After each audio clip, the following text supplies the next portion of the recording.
Some stories only get told one way until the paperwork shows up.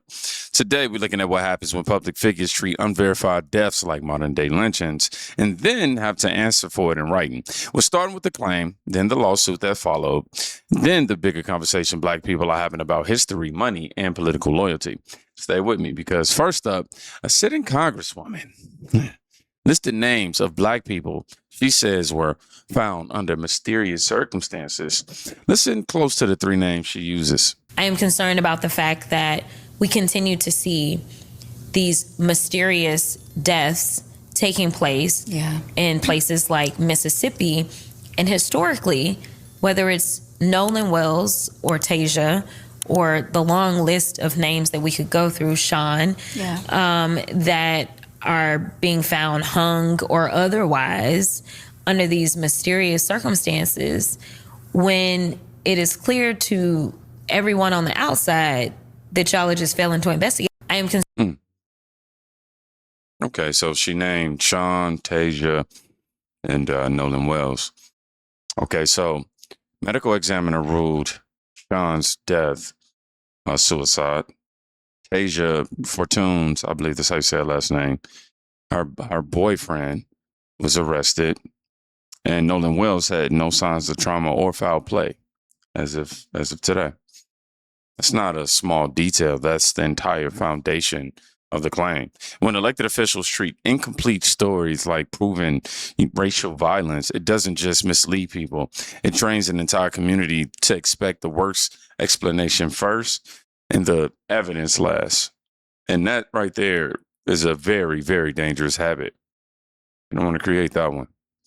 Now, I want you to watch what happens when one of those names get turned into a public accusation against three young men with no charges. All righty.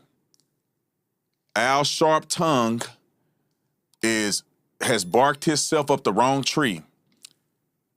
There is a lawsuit in a pursuit of a lawsuit against him for defamation against Warren, Jax, and Morgan. And I don't want to hear none of y'all say that they just asking questions. No, they have put out false information with no evidence against these young boys. And let me tell you this, and I want everybody to be very clear about this. The days of hoodwinking, the days of bludgeoning white people, accusing them of things they didn't do, leveraging the power of the civil rights movement against innocent people, those days are over. They're over for everybody. I don't care if you black or white or indifferent. If you're going to come out and accuse people based on the color of their skin, your days are numbered. Here it goes. We have the lawsuit. We got the whole entire lawsuit. I don't know if we have it ready for people to view the entire. How many pages is it, Grant? 19 pages. It's 19 pages long. I'm not going to read all the 19 pages. I'm going to give you a summation of them.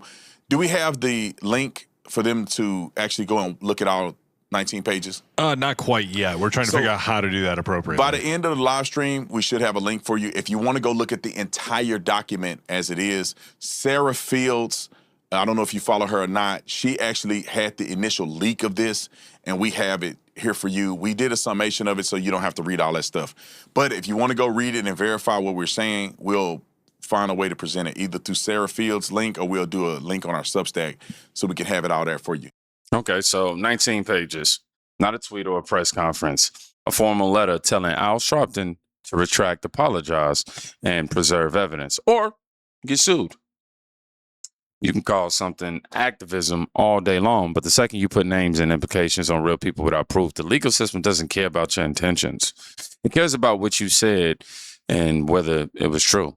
This is what accountability looks like when the cameras are off and the lawyers are on.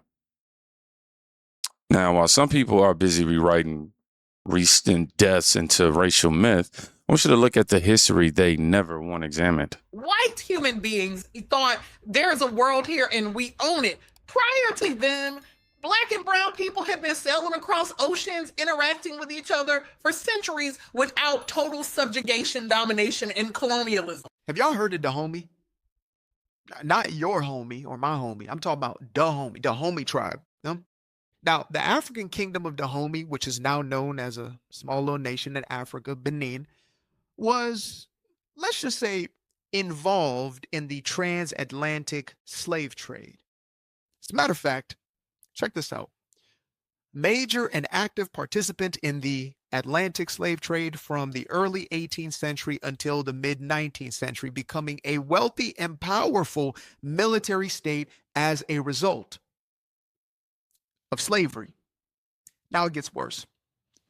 The slave trade was the ruling principle and primary source of wealth and glory for the kingdom. Not just the money, baby. I'm talking about power, glory. They loved it, couldn't get enough of it. I mean, do y'all see this? Living in the lap of La Vida luxury. Look at that right there. Again, fan down and all. Now, it turns out that Dahomey loved slavery so much that they were having a difficult time letting go. Check this out. In the 19th century, the British Empire applied significant pressure to end the trade, imposing a naval blockade on Dahomey's port in 1851 and 1852, which means Dahomeys didn't want to stop slaving. So the kingdom of Dahomey wasn't a victim. It was a military state that raided neighbors, sold captives, and built wealth off the name. I said name. I think I meant to say off the same trade. Everyone else is only allowed to talk about in one direction. Selective history is still a lie. You don't get to claim moral high ground while erasing half the story. Truth doesn't need protection, man. Only narratives do. Make sure y'all definitely do some digging into this. Now, I want you to listen to a black man who's actually built something and how he talked about the same subject without the performance. Y'all know Master P. He actually reviewed his video yesterday. He faced some new backlash. Let's check out the response. What's up, y'all? For the ones in the back that came here, stop making them false narratives. I love my people. When you talk about slavery, our ancestors been through so much and we're not going to forget it. You know what I'm saying? But what I want to tell y'all is, even though we're going to always be aware of it, but we have to do something to bridge the wealth gap. That's what I'm saying. We can't change the past, but we can change the future. And we're going to constantly fight and educate our people. But I want to let y'all know, Apple is making $32 million an hour. How do we get a piece of that? Because we need to be able to bridge the wealth gap. That's the only thing I'm saying. And that's the only way it's going to happen. We got to educate our people, to educate our culture. And that's what I'm doing. What's up? Master P didn't deny the pain. He just refused to live in it. You know, there's a difference between remembering your ancestors and building an identity around their suffering. One produces strength. The other produces permanent grievance and zero progress. Wealth doesn't care how long you stay angry. It only rewards what you build after the anger. Now, let's go to the street level in Detroit and hear what regular people, regular black people, are saying when the cameras aren't looking for the right answer. Never really been a priority for the Democratic Party. Overall, in politics as a whole, as a black population, it's just the way that they don't address our issues that concern actually black people, especially working class black people. I don't think any Democratic Party prioritizes the black vote, because it's always a ploy to get the black vote, make all these promises, but once that vote is in and stuff like that, then it's operation as normal. I will say the black community feels a little disengaged. Yeah, and it's really interesting. You see there that those are black voters in Detroit. And to your point, Charlie, you can't overstate how poorly El Sayed did in black areas, Detroit being the chief among them, along with areas like Flint, Michigan. Never really been. Okay, so says we've never really been a priority. They make all the promises, then it's operation is normal, as they put it. That's not radical. It's observational. When the community keeps delivering the same outcome for decades and the same results, stay the same, at some point the honest question becomes, is this still a partnership here, or, a transaction that only runs one way? Which brings us to the final question some people are finally willing to ask out loud. They want to abolish the United States, and we have to stop them. The Haitian community here in our state contribute over $2.6 billion to our economy. And so there needs to be a clear pathway to citizenship, especially if their country is still so unstable. What in the world?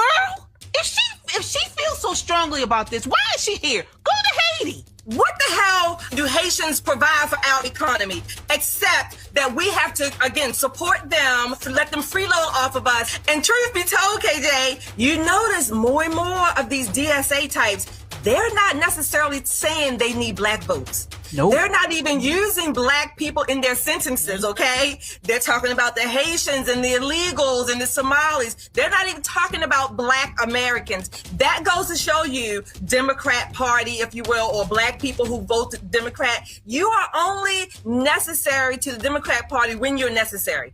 Other than that, they will use you as they see fit. It's anti-American. Quite literally, everything that Americans hold dear, everything that puts up the guardrails so that our nation can continue to move forward, they want gone. They want prison release. They want no police at all. They actually want to abolish the most deliberative body we have, the Senate. These DSA candidates are shiny and they're well-funded, but you actually have to listen to what their platform is. They're all drinking from that same coffee cup. They're not changing from what they want. If the strategy starts shifting towards new voting blocks while the old one is still expected to show up on demand, then a relationship has already changed. People notice when they're no longer the priority. They just don't always say it on camera. These women said it. Now, what we watched wasn't 6 random clips. It was a sequence. You know, a public claim with weak facts, a lawsuit that forced the claim into light, a history that gets edited for convenience, a successful black man choosing building over bitterness, and everyday black voters admitting the political relationship feels one-sided. And the question about whether that relationship still holds the same value it used to.